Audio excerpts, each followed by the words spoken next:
नमस्कार मित्रों, स्वागत है आपका हमारे YouTube चैनल जीएस मस्ती विद विनय सर के साथ। आइए जुड़ते हैं बिहार के कृषि व पशुपालन से संबंधित कुछ महत्वपूर्ण प्रश्नों के साथ जो बीपीएससी प्री में पूछे गए हैं, उन्हीं की व्याख्या देखते हैं। बिहार में निम्नलिखित में से किस अनाज का प्रति हेक्टेयर उत्पादन सबसे अधिक है? तो किसका है? तो सबसे ज़्यादा देखा जाए तो बिहार में क्या होता है? मक्का। क्या होता है? मक्का। Option number C. देखिए, बिहार में मक्के का प्रति हेक्टेयर उत्पादन सबसे अधिक है। बिहार के 7 जिले जैसे पूर्णिया हो गया, आपका कटिहार हो गया, भागलपुर हो गया, मधेपुरा हो गया, सहरसा, खगड़िया और समस्तीपुर जिले में औसत उत्पाद जो है 50 क्विंटल प्रति एकड़ हो गई है। इस मामले में अमेरिका के उन क्षेत्रों को पीछे छोड़ दिया है जहां उत्पादकता विश्व में सबसे अधिक थी। वर्ष 2020-21 में प्रति हेक्टेयर मक्का की उत्पादकता 5,229 किलोग्राम रही थी। तो इस प्रकार से अगर देखा जाए तो सबसे ज़्यादा उत्पादकता क्या प्रति हेक्टेयर में मारेंगे? तो मक्का है। अगला देखते हैं, बिहार में मछली उत्पादन करने वाले अग्रणी जिले हैं। सबसे ज़्यादा मछली का उत्पादन बिहार में कहाँ पे होता है? मधुबनी और दरभंगा में। कहाँ पे? मधुबनी और दरभंगा में। अगला देखते हैं, उत्पादन क्षेत्र की दृष्टि से बिहार में शीर्ष श्रेणी रैंकिंग की दालें कौन सी हैं? शीर्ष श्रेणी रैंकिंग दालें कौन सी हैं उत्पादन की दृष्टि से? तो मूंग और मसूर हैं। कौन सी हैं? मूंग और मसूर। ऑप्शन नंबर सी सही हो जाएगा। अब देखते हैं, बिहार में गन्ना उत्पादन में अग्रणी जिला कौन है? पूछ रहा है बिहार में सबसे ज़्यादा गन्ना कहाँ पे? तो पश्चिमी चंपारण ले लीजिए, तराई क्षेत्र है। अगला देखते हैं, बिहार में गन्ना उत्पादन में अग्रणी जिला पश्चिमी चंपारण है। वर्ष 2018-19 में बिहार राज्य के कुल गन्ना उत्पादन 182.97 लाख टन था, जिसे पश्चिमी चंपारण का हिस्सा 46.52%, पूर्वी चंपारण 16.43%, गोपालगंज 9.86%, सीतामढ़ी 5.6% था। यहाँ के कृषि अनुसंधान केंद्र में कई विदेशी वैज्ञानिकों के शोध पत्र भी हैं, जिनमें वे बताते हैं कि पूर्वी और पश्चिमी चंपारण कृषि योग्य भूमि गन्ना उत्पादन के लिए कैसी है? श्रेष्ठ है। अगला देखते हैं, 2019-20 में गन्ना उत्पादक में सबसे अग्रणी जिला कौन था? देखिए, फिर से आंकड़ा बदल गया। कहाँ पे? कहने लगा 2019-20 में अगर देखा जाए तो अग्रणी जिला पटना था गन्ना उत्पादन में। तो इस प्रकार से हम लोग इसका अपना करंट वाला भी हम लेके आएंगे एक वीडियो। उसमें अभी तो हम लोग देख रहे हैं कैसे किस प्रकार से क्वेश्चन पूछता है, उसका उत्तर क्या था उस समय। लेकिन जब हम लोग वीडियो लेके आएंगे करंट वाला तो उसमें ये भी देखेंगे प्रेजेंट टाइम में कौन आगे है, कौन पीछे है, किसमें कौन सी फसल कितना क्विंटल के हिसाब से उगी है, तो वो भी देखा जाएगा। आगे देखते हैं, बिहार में मोटे अनाज का कुल उत्पादन विकास दर 2013-14, 2017-18 के बीच में क्या थी? उस समय के पूछे थे, क्या थी? तो कौन थी? 3.15 से 3.15 से 6% करीब थी। 3.15 और क्या 6% थी। ऑप्शन नंबर आपका सी हो जाएगा। अगला देखते हैं, दक्षिण बिहार में प्रचलित परंपरागत जल संरक्षण सिंचाई पद्धति कहलाती है। कौन सी कहलाती है? आहर पाइप, लोहा पाइन, डलवा पाइन, गहन पाइन। तो क्या कहलाती है? आहर पाइन कहलाती है। क्या कहलाती है? आहर पाइन। अगला देखा जाए, दक्षिण बिहार में प्रचलित परंपरागत जल संरक्षण सिंचाई पद्धति को आहर पाइन कहते हैं। यह पद्धति प्राचीन काल से प्रचलित है। बिहार आर्थिक सर्वेक्षण 2020-21 के अनुसार बिहार में 117.54 लाख हेक्टेयर की चरम सिंचाई क्षमता है। बिहार में मुख्य सिंचाई के साधन नहर, तालाब, नलकूप और कुआं हैं। ठीक, ये मुख्य सिंचाई के क्या हैं? साधन हैं। अगला देखते हैं, 2017-18 में बिहार राज्य में कृषि में कार्यरत जनसंख्या का प्रतिशत कितना था? लगभग हम लोग मानते हैं 60% से अधिक था। हम लोग मान सकते, चलो 70% ले लिया जाता है तो 70% था। ज़्यादा से ज़्यादा लोग कृषि कार्य में जुड़े हुए हैं। अगला देखते हैं, भारत के राज्य में जूट उत्पादन की दृष्टि से बिहार का स्थान कौन सा है? बिहार का स्थान कौन सा है? तो बिहार का स्थान द्वितीय है। अगला देखते हैं, निम्नलिखित में से किस राज्य में कृषि भूमि 60% से कम है? कौन से राज्य में है? बिहार में। कृषिभूमि 60% से बिहार में कम है। बिहार वासियों के जीवन निर्वाह का मुख्य साधन क्या है? तो मुख्य साधन उनका क्या है? कृषि है, क्योंकि 70% करीब जनसंख्या लगी हुई है ना कृषि कार्य में। अगला देखते हैं, राज्य में सर्वाधिक सिंचाई का साधन क्या है? नहरों एवं नलकूप, कुआं, तालाब या नदी? हमने आपको क्या बताया था? हमने बताया था नहर एवं नलकूप हैं दोनों को ले लीजिए। नलकूप द्वारा सबसे ज़्यादा सिंचाई की जाती है। तो देखते हैं, बिहार वासियों का जीवन निर्वाह का मुख्य साधन क्या है? तो क्या है? कृषि है, हमने बताया 70% करीब कृषि कार्य में लगे हुए हैं। वर्तमान में बिहार में संपत्ति का मुख्य स्रोत क्या है? तो कृषि है, और क्या होगा? जूट के उत्पादन में बिहार का कौन सा जिला अग्रणी है? जिला में आ गया तो किशनगंज अग्रणी है। कौन सा? जूट पूछे तो किशनगंज। वर्तमान में बिहार में जूट उत्पादन में अग्रणी जिला किशनगंज है, जबकि पूरे भारत में जूट उत्पादन में बिहार दूसरे एवं पश्चिम बंगाल प्रथम है। अगर पूछ लेकर मान लो क्वेश्चन यहाँ से बना दिए, भारत में सबसे अग्रणी राज्य पश्चिम बंगाल हो जाएगा, दूसरा बिहार, और जिले में पूछ लेगा बिहार में तो किशनगंज हो जाएगा। बिहार में लगभग कितने क्षेत्र पर कृषि कार्य होता है? तो हमने अभी बताया ही था आपको, लगभग 60%, 70%, 60% पे लगे, 70% लोग कृषि कार्य में लगे हुए हैं। तो अगला देखते हैं, बिहार का प्रसिद्ध पूसा कृषि संस्थान किस देश के कृषि वैज्ञानिक के नाम है? पूसा रूस के, इंग्लैंड के, अमेरिका के, जापान के? तो किसके है? अमेरिका के। देखिए, बिहार प्रसिद्ध पूसा कृषि संस्थान अमेरिका के कृषि विज्ञानी के नाम से है। मूल रूप से पूसा बिहार के 1905 ईस्वी में एक अमेरिकी परोपकारी हेनरी फिप्स की वित्तीय सहायता से स्थापित भारतीय कृषि अनुसंधान संस्थान वर्ष 1936 में दिल्ली में कार्यरत कर रहा है। यह संस्थान कृषि शिक्षा, अनुसंधान एवं प्रसार हेतु देश का प्रमुख संस्थान है। ध्यातव्य है कि पिछले कई वर्षों से यह संस्थान राष्ट्रीय और अंतर्राष्ट्रीय स्तर पर कृषि विज्ञान की विभिन्न शाखाओं में उच्च शिक्षा व शिक्षण का उत्कृष्ट केंद्र रहा है।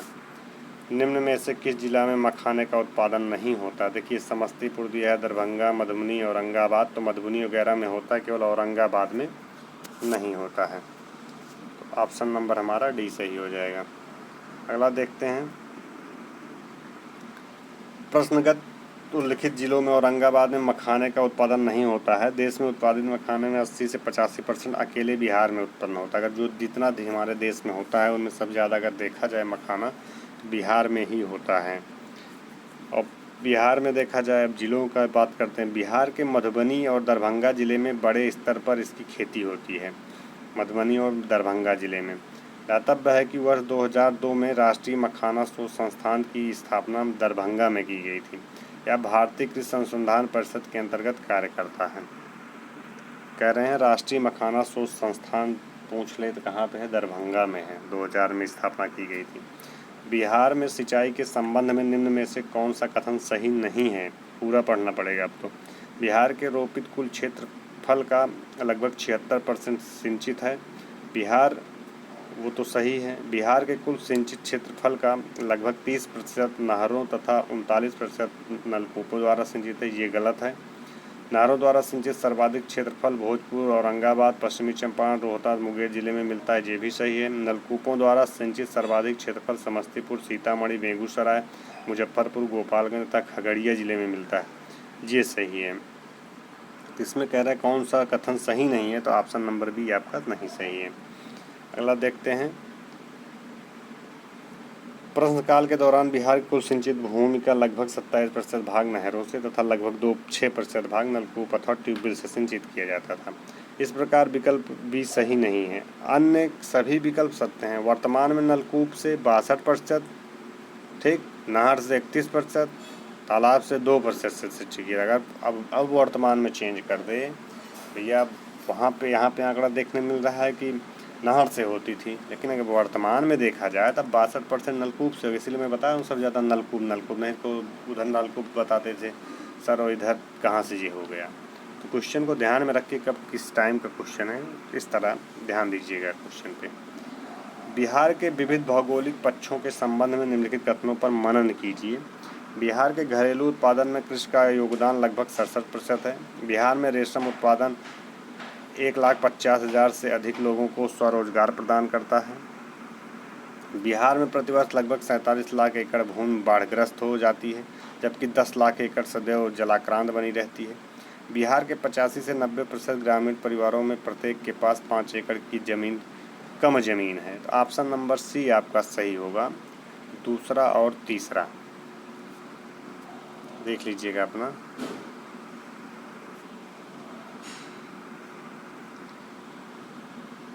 जैसे हम लोग बात कर लेते हैं थोड़ा और चीज़ों के बारे में, यहाँ से भी क्वेश्चन बन जाता है। व्याख्या देख लेते हैं।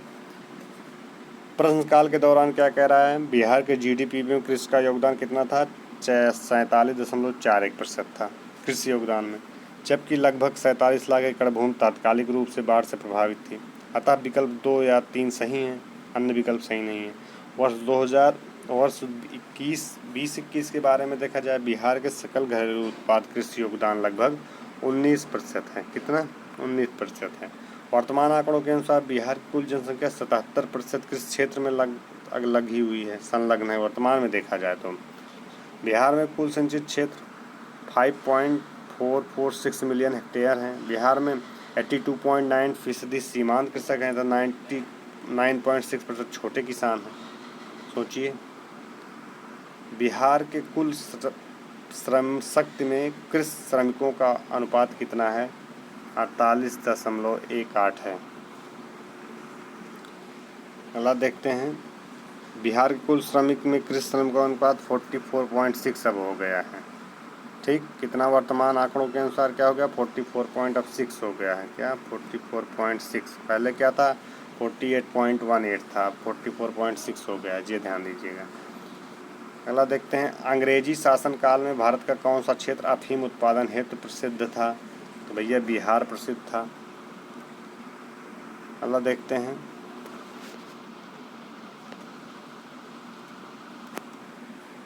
ब्रिटिश राज में बिहार के कृषक वर्गों को निम्नलिखित श्रेणी में रखा गया है। पंचमुखी 5 फोल्ड वर्गीकरण किया गया। किसमें? 5 फोल्ड में रखा गया है। ऑप्शन नंबर ए सही हो जाएगा आपका। अब देखते हैं, बिहार की मुख्य खाद्यान्न फसल है कौन सी है? बिहार की मुख्य चावल, गेहूँ, मक्का बताए ही थे। बिहार में कृषि के अंतर्गत क्षेत्र हैं, जैसे दिया है कि आंकड़ों में दिया है, अपना देख लेना। बिहार का कुल क्षेत्र पर जो है 94.16 लाख हेक्टेयर है। अब देख लीजिएगा, 95-95 लाख दिया है इसमें। अगला देखते हैं, बिहार राज्य की मुख्य नगद फसल कौन सी है? गन्ना है, नगदी फसल की बात करते हैं। बिहार में उत्पादन और गन्ने की खेती कहाँ कहाँ की, जब हमने बताया था चंपारण, सारण, मुजफ्फरपुर, दरभंगा, पटना में की जाती है। पटना अग्रणी हो गया है। बिहार में उत्पादन की दृष्टि से चावल के बाद दूसरी फसल कौन सी है, तो दूसरी फसल कौन सी चावल के बाद? गेहूँ है। अब देखते हैं, बिहार में गेहूँ उत्पादन में अग्रणी जो ज़िले हैं, जैसे रोहतास हो गया, कौन सा अग्रणी ज़िले में कौन सा आ जाएगा? रोहतास आ जाएगा, मुजफ्फरपुर आ जाएगा, तो इस प्रकार से, और सीतामढ़ी आ जाएगा। सब गेहूँ उत्पादन में अग्रणी हैं।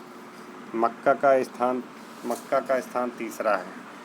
देखते हैं, आज़ादी के बाद बिहार में सिंचित क्षेत्र बढ़ा है, लगभग कितना बढ़ा है? 2 गुना बढ़ गया है। आइए देखते हैं, बिहार में कृषि योग्य भूमि का कितना प्रतिशत भाग सिंचित है? कितना है? 50% से अधिक, 54.40% कृषि योग्य भूमि का मात्र भाग सिंचित है। 54 यहाँ 54 था नहीं, 50 है, 50 लगाएंगे। ठीक, बिहार की शस्य गहनता कितनी है? शस्य गहनता 128% है। कितना है? 128। प्रश्नकाल के समय बिहार की शस्य गहनता 128 थी। अगर अब वर्तमान समय की पूछ लेगा तो कितनी है? 144 है। वर्तमान में क्या है? 144%। एक वर्ष में एक ही कृषि क्षेत्र पर उगाई जाने वाली फसलों की संख्या शस्य गहनता कहलाती है। वर्तमान में भारत में शस्य गहनता प्रतिशत अगर भारत का पूछा जाए 136% है, बिहार का पूछा जाए तो 144 है। क्लियर?